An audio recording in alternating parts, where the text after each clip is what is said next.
Hello friends, good evening. Crescent education classes में आप सभी का स्वागत है। दोस्तों आज की वीडियो में यूके ट्रिपल एससी के लेटेस्ट अपडेट के बारे में जानेंगे। दोस्तों ये इसकी ऑफिशियल वेबसाइट है और ये अभी जो अपडेट आई है दोस्तों बड़ी कमाल की अपडेट है। तो चलिए शुरू करते हैं। संवाद वाले सेक्शन में दोस्तों जाना है, यहाँ पर जब आप क्लिक करेंगे तो इस तरह से कुछ खुल के आ जाएगा और फिर यहाँ पर आपने संवाद केवल अभ्यर्थियों हेतु में क्लिक कर देना है। ठीक है, दो अपडेट आई हैं दोस्तों। सबसे पहले वाली हम जो अपडेट है इसको देख लेते हैं, संवाद 208। ठीक है, इसको आप क्लिक करेंगे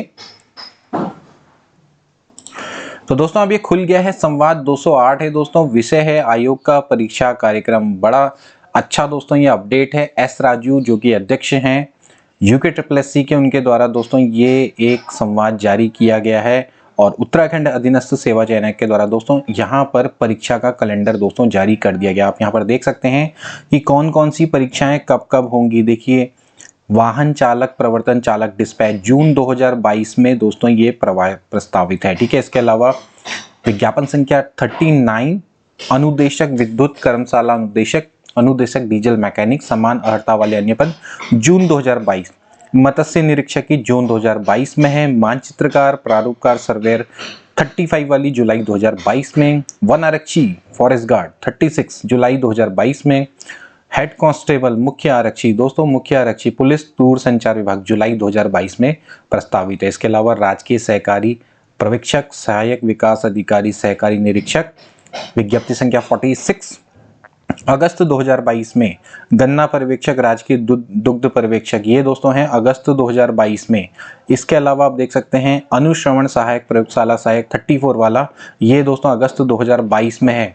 बंदी रक्षक आप देख सकते हैं ये सितंबर 2022 में दोस्तों प्रस्तावित है। ठीक है, इसके अलावा विज्ञप्ति संख्या 38 चारा सहायक ग्रुप 2-3 ये सहायक कृषि अधिकारी, ये भी दोस्तों सितंबर 2022 में प्रस्तावित है। इसके बाद यहाँ पर नीचे देखेंगे दोस्तों पुलिस आरक्षी यानी कि जो कांस्टेबल की पोस्ट है वो दोस्तों होगी सितंबर 2022 में, जबकि पुलिस निरीक्षक यानी एसआई की दोस्तों होगी अक्टूबर 2022 में। ये इंपॉर्टेंट्स हैं। इसके अलावा जेई का दोस्तों अक्टूबर 2022 में है। इसके बाद आप यहाँ पर देख सकते हैं अन्वेषण कम संगणक एएसओ की दोस्तों ये है नवंबर 2022 में। और बड़े कमाल की बात है दोस्तों कि जो पटवारी लेखपाल जिसका हम सभी वेट कर रहे हैं दोस्तों ये नवंबर 2022 में होगी। तो यहाँ पर दोस्तों ये भी अभी प्रस्तावित है, निर्धारित नहीं की गई, लेकिन आप प्रस्तावित हैं तो आप इसी को टारगेट लेकर अपनी तैयारी दोस्तों कर सकते हैं। तो यहाँ से आपको क्लियर हो गया होगा कब कब आपकी परीक्षाएं दोस्तों हो सकती हैं। ठीक है, ये पहली बार यूके ट्रिपल एससी के द्वारा दोस्तों कैलेंडर जारी किया गया था। अभी हाल में ही यूके पीएससी ने भी अपना कैलेंडर जारी किया था और ये भी दोस्तों हमने पहले भी आपको बताया था कि जल्द ही यूके ट्रिपल एससी और यूके पीएससी दोस्तों अपने कैलेंडर को जारी करेंगे। एक बार एक काम करते हैं, इनके संवाद को पढ़ लेते हैं भाई अध्यक्ष महोदय ने क्या क्या कहा है। प्रिय अभ्यर्थियों, आप अवगत हैं कि आयोग द्वारा पिछले 5 वर्ष में 11,606 पदों के चयन हेतु 86 लिखित परीक्षाएं कराई। इनमें से अधिकांश मामलों में चयन सूचियां भी प्रेषित की गई। 5,300 और पदों की भर्ती विज्ञप्ति जारी की गई। इसके लिए लगभग 20 परीक्षाओं का आयोजन भी इस वर्ष किया जाएगा। ठीक है, नई भर्ती विज्ञप्तियों में कुछ समय लगेगा क्योंकि सभी रिक्तियों का एकत्रीकरण किया जा रहा है। अभ्यर्थियों द्वारा आयोग के परीक्षा कार्यक्रम की प्रतीक्षा की जा रही है। इस क्रम में एक अनुमानित परीक्षा कार्यक्रम तय कर लिया गया है। आयोग यह प्रयास करेगा कि मार्च 2023 तक इस कार्यक्रम में निर्धारित सभी परीक्षाओं को संपन्न कर लिया जाए। ठीक है, और साथ ही इससे संबंधित शारीरिक दक्षता परीक्षाएं, टंकण परीक्षाएं, आंसू लेखन आदि परीक्षाओं को भी सितंबर 2023 तक पूरा कर लिया जाए। ठीक है, चलिए इसके बाद आगे पढ़ते हैं। परीक्षा कार्यक्रम को निर्धारित समय में पूरा करने के लिए आयोग द्वारा ऑफलाइन व ऑनलाइन दोनों माध्यमों से परीक्षा आयोजित करनी होगी। अब तक 6 ऑनलाइन परीक्षाओं के परिणाम जारी किए गए हैं। वन दौरों का परीक्षा के अतिरिक्त 5 परीक्षाएं में उनका परिणाम उत्तम रहा है। इसमें नॉर्मलाइजेशन भी संतोषजनक रहा है। किसी एक परीक्षा के परिणाम के आधार पर अभ्यर्थी द्वारा ऑनलाइन परीक्षाओं का मूल्यांकन किया जाना उचित नहीं है।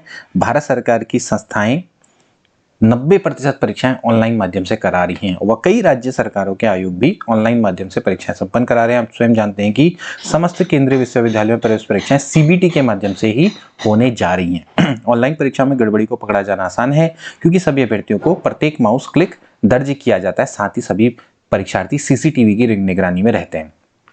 आयोग लगातार ऑनलाइन परीक्षाओं की पालिका कम करने व कंप्यूटर टर्मिनल्स बढ़ाने के लिए प्रयासरत है। वर्तमान में लगभग 7,000 कंप्यूटर नोड्स राज्य में उपलब्ध हैं व नए कंप्यूटर केंद्र भी लगातार स्थापित हो रहे हैं। अतः निकट भविष्य में इनकी संख्या बढ़ेगी और उसी के अनुरूप पालियों की संख्या कम होगी।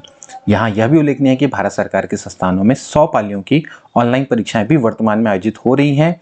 आयोग द्वारा अब तक अधिकतम 18 पालियों में परीक्षा कराई गई है, ठीक है, जो अभी बंदरोगा की हुई थी, ठीक है। नॉर्मलाइजेशन प्रक्रिया के बारे में भी अभ्यर्थी अनावश्यक परेशान न हो, क्योंकि आयोग द्वारा उपयोग की जा रही नॉर्मलाइजेशन प्रक्रिया व सूत्र प्रतिष्ठित संस्थानों यथा IIM, CAT, गेट व SSC आदि द्वारा उपयोग में लाया जा रहा है। संघ लोक सेवा आयोग व राज्य लोक सेवा आयोग भी कई परीक्षाओं में नॉर्मलाइजेशन की प्रक्रिया को अपनाता है, ठीक है। यहाँ पर भिन्न भिन्न विषयों तथा गणित को लेकर जैसे भाषा जैसे पृथक विषयों में भी अभ्यर्थियों द्वारा प्राप्त किए गए अंकों के मध्य से नॉर्मलाइज किया जाता है। शासन के कई वरिष्ठतम पदों पर नियुक्तियां होती है। कई बार अभ्यर्थी द्वारा परीक्षा परिणाम जारी करने में विलंब की शिकायत की जाती है। मैं आपको बताना चाहता हूँ कि इस मामले में हमारा आयोग में सबसे पारदर्शी और समयबद्ध आयोग में से एक है। मैंने पिछली 80 परीक्षाओं का विश्लेषण किया और पाया कि परीक्षा परिणाम जारी करने में औसतन 4 से 5 माह का समय लिया गया है। परिणाम जारी करने की प्रक्रिया में सबसे अधिक समय प्रश्नों की आपत्ति तथा उन आपत्तियों के निस्तारण में लगता है। आयोग इस प्रक्रिया को समयबद्ध करने के लिए भी शीघ्र कार्रवाई करेगा। मैं बताने में गौरव महसूस हो रहा है कि आयोग किसी भी अन्य परीक्षा संस्था से अधिक पारदर्शिता से परीक्षा करा रहा है। अधिकांश आयोग अभ्यर्थियों से संवाद नहीं करते, किंतु उत्तराखंड अधीनस्थ सेवा चयन परीक्षा के सभी अभिलेखों के पारदर्शी प्रकाशन के साथ ही संवाद और ईमेल के माध्यम से अभ्यर्थियों से संपर्क में रहता है। अधिकांश आयोग संस्तुति होने तक परीक्षाओं के संबंध में सभी जानकारी नहीं देते, यहाँ तक कि कहीं कहीं उत्तर कुंजी का प्रकाशन आपत्तियों का निराकरण भी नहीं किया जाता है। इसी प्रकार प्रारंभिक परीक्षा के अंक भी नहीं बताए जाते। पारदर्शिता ने आयोग व अभ्यर्थियों के मध्य आपसी विश्वास को बढ़ाया है। सभी अभ्यर्थी जानते हैं कि पिछले 5 वर्ष में आयोग ने किसी भी परीक्षा का प्रश्न पत्र लीक नहीं हुआ, जबकि अन्य स्थानों पर लगातार ऐसे मामले प्रकाश में आए। अतः आयोग से शुचिता व गोपनीयता के प्रयासों की भी आप तुलना कर सकते हैं। कुछ परीक्षाओं में छोटी मोटी गड़बड़ी हुई, किंतु आयोग ने सभी में कठोर कार्रवाई की और कई साजिशकर्ता गिरफ्तार हुए। हाल में ही परीक्षा के प्रश्नों को डिलीट करने के निर्णय पर कई यूट्यूब चैनल द्वारा गैर जिम्मेदार टिप्पणी की गई है। सभी अभ्यर्थी जानते हैं कि लगभग सभी आयोग में अधिकांश परीक्षाओं में प्रश्न निरस्त किए जाते हैं और प्रश्न निरस्तीकरण का राष्ट्रीय औसत लगभग 5% है, जबकि विभिन्न परीक्षाओं में उत्तराखंड अधीनस्थ सेवा चयन का निरस्तीकरण औसत 3% ही है। अतः ऐसे टिप्पणियों से परेशान न हो। माननीय सर्वोच्च न्यायालय द्वारा यह मत व्यक्त किया गया है कि परीक्षा मामलों में विषय विशेषज्ञों की राय अंतिम होनी चाहिए। आयोग भी इसी के अनुरूप विषय विशेषज्ञों की राय से कार्य कर रहा है। उपरोक्त बातों को आपसे साझा करने के साथ मैं एक परीक्षा कार्यक्रम भी संलग्न कर रहा हूं। इसे वित्तीय व अन्य संसाधनों के अधीन समय पर पूरा करने का प्रयास रहेगा।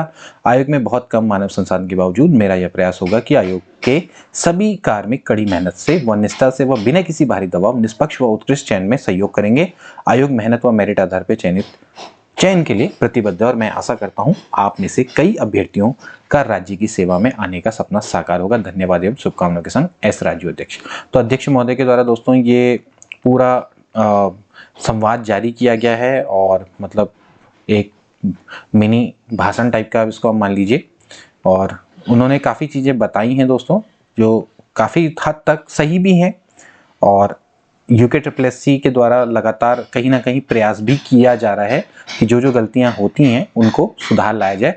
और इस सुधार की ओर को पहला कदम यहाँ पर दिख रहा है कि इन्होंने फाइनली एक अपना एग्जाम कैलेंडर निकाल दिया है। और अब दोस्तों आपको यहाँ पर पता लग गया होगा कि आपका एग्जाम कब होगा और इसी हिसाब से दोस्तों आप तैयारी करेंगे। अब ये PDF मैं आपको अपने टेलीग्राम चैनल पर प्रोवाइड करवा दूंगा।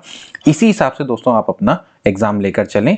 मान लीजिए अगर आपकी मुख्य आरक्षी की परीक्षा जुलाई 2022 में है तो आप मान के चलिए मार्च का महीना है और मार्च का महीना निकल चुका है। अप्रैल भी मतलब आप देख लीजिए कि 10 दिन या ऑलमोस्ट निकल गए हैं। तो आपके पास मई जून मतलब 2-2.5 महीने का दोस्तों मौका है। उस हिसाब से दोस्तों आप इसकी तैयारी करना शुरू करिए, ठीक है। और फिर आप लास्ट में देख सकते हैं कि नवंबर में आपका राजस्व उप निरीक्षक यानी कि पटवारी लेखपाल की परीक्षा होगी। काफ़ी देर में है क्योंकि हो सकता है कि इसमें बहुत ज़्यादा लोगों ने अप्लाई किया है, तो शायद हो सकता है कि संख्या बल के हिसाब से इस परीक्षा को बाद में करवाया जा रहा है ऑर्गेनाइज, ठीक है। और इसी तरह से जैसे ये सहायक सांख्यिकी अधिकारी, ये तो खैर चलो बाद में से तो एक स्पेशल सिलेबस वाली परीक्षा है, तो इसको भी नवंबर 2022 में प्रस्तावित किया गया है। तो यहाँ पर दोस्तों आपके सभी प्रश्नों के जवाब मिल गए होंगे। पुलिस में भी काफ़ी लोगों ने अप्लाई किया है, तो पुलिस निरीक्षक के भी अक्टूबर 2022, पुलिस आरक्षी में बहुत लोगों ने अप्लाई किया होगा सितंबर 2022। तो ये भी दोस्तों थोड़ा अब आपको समय पता लग गया है। इसी के अकॉर्डिंग दोस्तों अब आप अपनी तैयारी करना शुरू कर दीजिए। तो मैं भी यही मानता हूँ कि आशा करते हैं कि आप में से कई अभ्यर्थियों के राज्य की सेवा में आने का सपना साकार होगा। तो मिलते हैं अगली वीडियो में। Good bye.